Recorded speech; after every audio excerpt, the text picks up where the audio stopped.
Deuteronomy 24:14.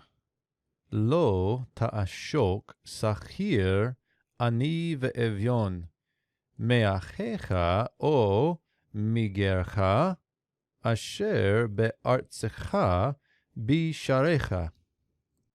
We begin a new section today in verse 14 and 15. We'll see in the next video. We begin with the negation here, and then we have the call imperfect, second masculine singular. Verbal root here is ayin shin kof. So notice we get the shin dot here, and then this is the holum of the call imperfect. So you shall not exploit.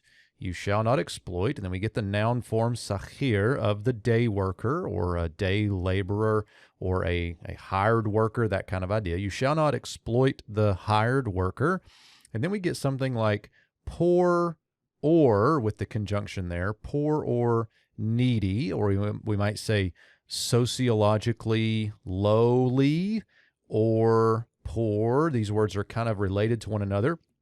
But you can see the issue that is at play here is exploitation of, we might say, the least of these even. So you shall not exploit this day worker.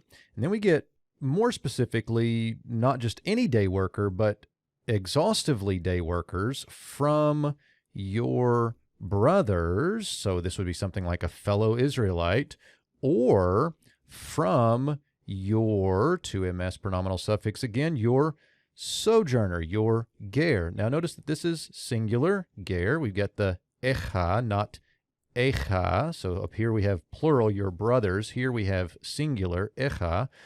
But there are some Greek manuscripts, the Samaritan Pentateuch, the Targums, take this to be plural, from your sojourners. Now, what's the difference? If we think of this as singular, we might think of this as like the singular class of sojourner or of person called sojourner.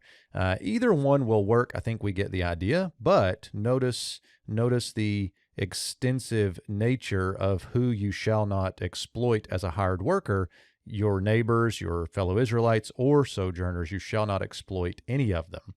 These are the ones, the neighbors, brothers, or sojourners who, further modifying here with the relative clause, who are, as a verbless clause, in your land, namely in your gates. And the gates here as a reference probably to towns. So who are more broadly in your land, specifically in your towns.